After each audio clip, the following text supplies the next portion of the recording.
যাদবপুর বিশ্ববিদ্যালয়ের ঘটনা নিয়ে সব পক্ষকে নিয়ে কর্তৃপক্ষের একটি বৈঠক আজকে হয়েছে, যেখানে প্রাক্তন বিচারপতির নেতৃত্বে বিচার বিভাগীয় কমিটি গঠনের সিদ্ধান্ত হয়েছে বলে জানা যাচ্ছে।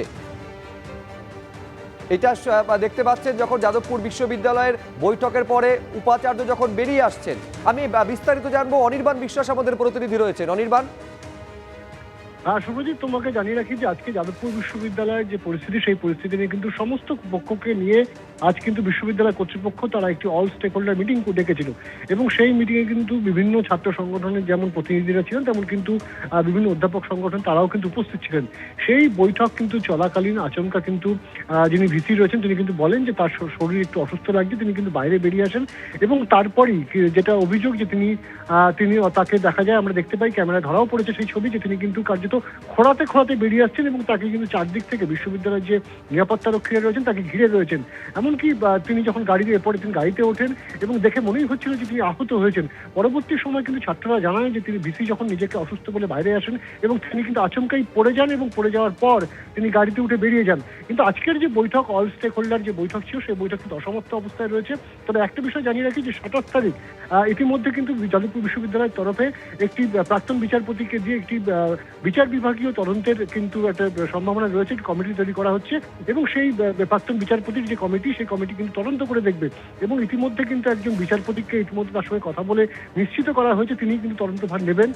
এবং তোমাকে জানিয়ে রাখবো যে আজকের যে বৈঠক, সেই বৈঠক অসমাপ্ত থাকায় এই যে কমিটি তৈরি হচ্ছে, সেই কমিটিতে ছাত্র সংগঠনগুলির প্রতিনিধিরা থাকবে কিনা সেই বিষয়ে যে দাবি ছিল ছাত্র সংগঠনগুলির তরফে, সেই সিদ্ধান্ত কিন্তু নিশ্চিত হয়নি। ফলত ছাত্র যে সংগঠনের তরফ থেকে বলা হচ্ছে যে আজকের বৈঠক কার্যত ভিসি তিনি নিজে কিন্তু কোনো দায় নিলেন না, দায় না নিয়ে গোটা পরিস্থিতি একটা অচল অবস্থার মধ্যে ফেলে রেখে তিনি কিন্তু চলে গেলেন এবং এই যে পরিস্থিতি তৈরি হয়ে রয়েছে সেই পরিস্থিতি কিন্তু নিরসন এখনো পর্যন্ত হয়নি। এবং ছাত্র সংগঠনগুলো বারবার দাবি করছে যে সেদিন রাতের ঘটনায় যেভাবে বিশ্ববিদ্যালয়ের উপরে আক্রমণ নেমে এসেছিল, সেই ঘটনায় যারা উপযুক্ত দোষী যারা রয়েছে সেই দোষীদের বিরুদ্ধে অবিলম্বে ব্যবস্থা নিতে হবে এবং যতক্ষণ না ব্যবস্থা নেওয়া হচ্ছে ততক্ষণ পর্যন্ত কিন্তু কোনো ফ্রুটফুল সলিউশনে পৌঁছানো যাবে না। একদিকে তুমি জানো যে এই ঘটনায় কিন্তু এখনো পর্যন্ত পুলিশ তদন্ত কিন্তু অত্যন্ত ধীর গতিতে চলছে, সিসিটিভি ফুটেজ পর্যন্ত কিন্তু পুলিশের তরফে চেক করা হয়নি এবং কোনো অভিযুক্ত গ্রেপ্তারও হয়নি। ফলত একদিকে বিশ্ববিদ্যালয় কর্তৃপক্ষ তাদের আজকের বৈঠক সেটাও কিন্তু সম্পূর্ণ করা গেল না, অন্যদিকে কিন্তু পুলিশের তদন্ত সেটাও কিন্তু এগোচ্ছে না। ফলত যাদবপুর বিশ্ববিদ্যালয়ের এই গন্ডগোলের ঘটনা সেটা কিন্তু যে পরিস্থিতি ছিল সেখানে কিন্তু রয়ে গেল। ধন্যবাদ অনির্বাণ। ব্লক করে দাঁড়িয়ে রয়েছে, তাদেরকে ধাক্কা মারতে মারতে নিয়ে যাওয়া হচ্ছে এবং তারপর হঠাৎ উনি নিজে এরকম ভাবে কোল্যাপস হলেন এবং এই যে একটা সম্পূর্ণ নাটক করে এখানে আমরা মানবিকতার খাতিরে স্যারকে যেতে দিলাম, বেনিফিট অফ ডাউট দেওয়া হলো স্যারকে, কিন্তু এই অত্যন্ত ন্যাক্কারজনক যে নাটকগুলো করা হচ্ছে, আজকে ভিসি উপস্থিত থাকছেন না, যখন নাকি স্টুডেন্টদের প্রাণহানি হয়ে যাচ্ছে, ভিতরে আগুনে জ্বলছে, তাদেরকে থাকতে দেওয়া হচ্ছে না, এখন নাটক করে বেরিয়ে যাচ্ছেন। এরপর আমাদের আর কোনো ভরসা অ্যাডমিনিস্ট্রেশনের প্রতি থাকতে পারে না।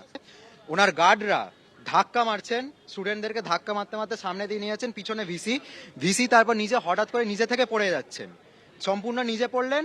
তারপর হঠাৎ করে গার্ডরা বলতে করলেন ছাত্ররা তো ধাক্কা মারছে, ছি তোমরা এগুলো কি করছো, এই বলে উনি এখন খোঁড়ানোর একটা নাটক করে কার্যত ক্যাম্পাস থেকে বেরিয়ে গেলেন। এবিপি আনন্দ এগিয়ে থাকে, এগিয়ে রাখে।